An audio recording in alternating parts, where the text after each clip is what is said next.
আমার ভাইয়ের, আল্লাহর নবী রাহমাতুল লিল আলামিন খাতামুন নবিয়্যিন মুহাম্মাদুর রাসূলুল্লাহ সাল্লাল্লাহু আলাইহি ওয়াসাল্লামের কাছে একজন ইহুদি নবীজির কাছে এসে বললেন, মুহাম্মদ, সবাই বলেন সাল্লাল্লাহু আলাইহি ওয়াসাল্লাম।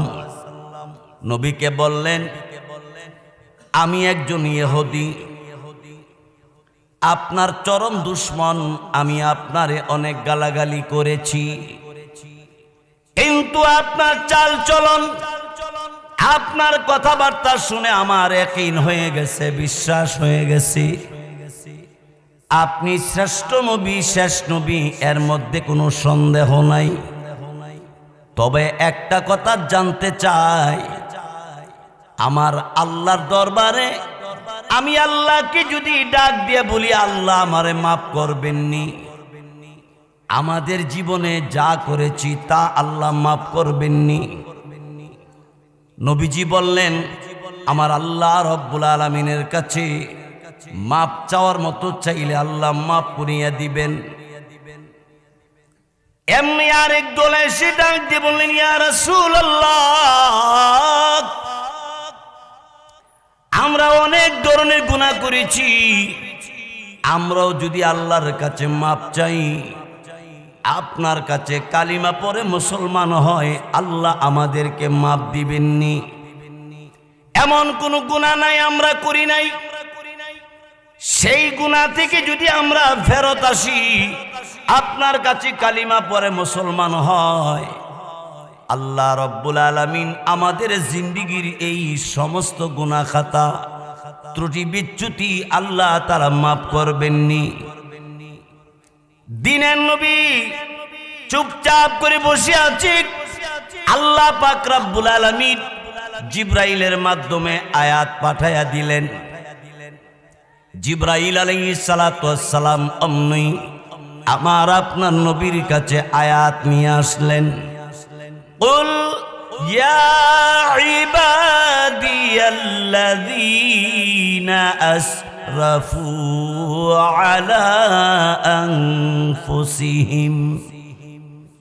আল্লাহর নবীকে আল্লাহ রাব্বুল আলামিন বললেন, হে হাবিব বলে দেন, আমার গুনাহগার বান্দা বান্দিরা যদি আমি আল্লাহ রাব্বুল আলামিনের কাছে জীবনের গুনাহের কথা স্মরণ করে, আমি আল্লাহর কাছে মাপ চাইতে পারে, আমি আল্লাহ ঘোষণা দিলাম, লা তাকনাতু মির রাহমাতিল্লাহ।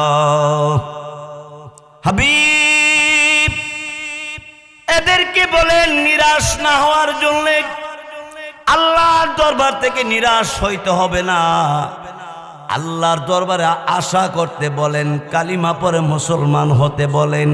কালিমা পড়তে দেরি, তওবা করতে দেরি, আমি আল্লাহ গুনাহ মাফ করতে দেরি করব না।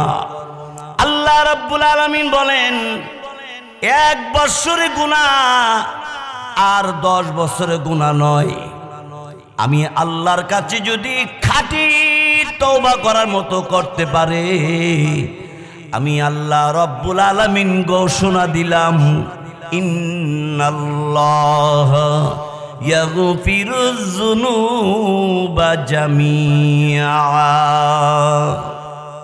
আমি আল্লাহ রাব্বুল আলামিন আমার বান্দার জিন্দেগীর ভিতরে আমি আল্লাহর কাছে যত গুনাহ হয়ে গেছে সব গুনাহ আমি আল্লাহ মাফ করে দিব।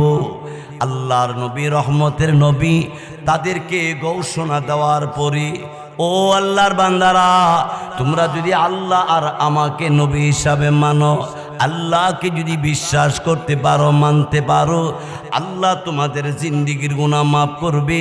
তারা কালিমা পড়ে মুসলমান হওয়ার জন্য সিদ্ধান্ত নিলেন।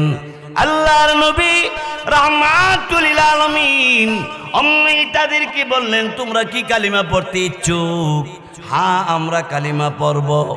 আল্লাহর নবীর হাতে তারা কালিমা পড়ে মুসলমান হয়ে গেছে। কালিমা পড়ে নবীজির হাতে মুসলমান হওয়ার পরে তখন তারা রসুলকে জিজ্ঞাসা করেছিলেন, ওগো আল্লাহর নবী, আমরা তো কালিমা পড়েছি, ঈমান এনেছি, মুসলমান হয়েছি, এখন আমাদের কর্মসূচি কি, আমাদের এখন কাজ কি? আল্লাহর নবী বললেন, এখন থেকে তোমাদের কাজ হলো নামাজ, সালাত, নামাজ আদায় করবা। আল্লাহর নবীকে সাহাবাই কারাম, তারা তো সাহাবী হয়ে গেছে, এবার তারা বললেন, ইয়া রাসূলুল্লাহ, ইয়া হাবিবাল্লাহ, নবীজি গো, নামাজ কেমনে পড়তে হয় শিখায়া দেন। আমার আপনার নবী নামাজ শিক্ষা দিলেন। হ্যাঁ বিজুশ্বরে মুসলমান ভাইয়ের আমার, নবীর কাছ থেকে সাহাবাই কারাম নামাজ শিক্ষা গ্রহণ করেছে। আমরা দুনিয়ার সব শিক্ষার জন্য ট্রেনিং দেই, নামাজ শিক্ষার ব্যাপারে কোনো ট্রেনিং নাই। ইমাম সাহেবের কাছে গিয়ে জিজ্ঞাসা করে হনলা দনলা যে টাকা দিছি, টাকার বদলা টাকা আনতাম না, টাকা ঠিকই থাকবো, বৎসরের শেষে 20 মণ দান নিব। তো ইমাম সাহেব জিগা 30,000 টাকা যে দিছেন, টাকা ঠিকই থাকবো, দান 20 মণ লইয়া। তারপরে পরের বছর আবার একই অবস্থা, আমার টাকা ঠিক থাকবো, দান আইব। ইমাম সাহেব কয়, এটা তো সুদ হইব। আপনি কোন মাদ্রাসায় পড়ছেন? টাকা দিয়া টাকা আনলেন, সুদ হইত। ওইটা কি সুদ না? 100 বার সুদ, 1000 বার সুদ। কিন্তু আমি আর আপনি দুনিয়া পাওয়ার বিভিন্ন ব্যবস্থা, বিভিন্ন পদ্ধতি ইমাম সাহেবকে জিজ্ঞাসা করি। কিন্তু ইমাম সাহেবকে একদিন বললাম না, হুজুর আমি যে উজু বানাই, আমার উজু হয়নি, একটু দেখেন তো। উজুর ফরজ কয়টা? 4টা। এই 4 ফরজের একটা ফরজ যদি 6টা জায়গা, নামাজ হবে না। তাইলে আমার এই 4 ফরজের এই ফরজগুলি কি ঠিক মতো আদায় হয় নাকি হয় না? আমি একদিন একজন আলেমের কাছে জিজ্ঞাসা করলাম না, এই ব্যাপারে কোনোদিন ট্রেনিং দিলাম না।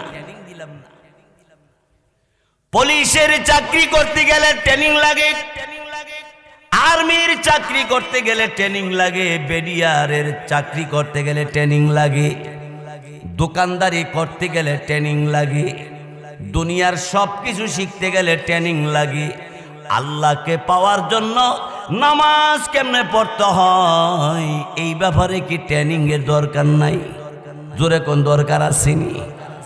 তাইলে আমি আর আপনি আল্লাহরে পাইব যেই জিনিসের মাধ্যমে, সেই জিনিস হইল নামাজ আর ধৈর্য। সুবহানাল্লাহ, জোরে কোন। আমার ভাইরা, বন্ধুরা আমার, হযরতে উসমান গনি রাদিয়াল্লাহু তাআলা জান্নাতের সার্টিফিকেট প্রাপ্ত আল্লাহর নবীর সাহাবী উসমান গনি রাদিয়াল্লাহু তাআলা নবীজিকে জিজ্ঞাসা করলেন, ইয়া রাসূলুল্লাহ, ওগো আল্লাহ নবী, আমি রুকু দেই, আমার রুকুটা হয় কি হয় না আপনি একটু দেখবেননি?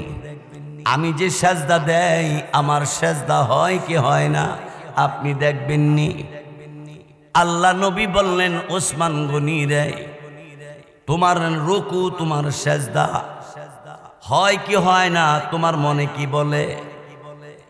হযরত উসমান গনি রাদিয়াল্লাহু তাআলা নবীজি কি বললেন, ইয়া রাসূলুল্লাহ, আপনি যদি বলেন হয়, তখন আমার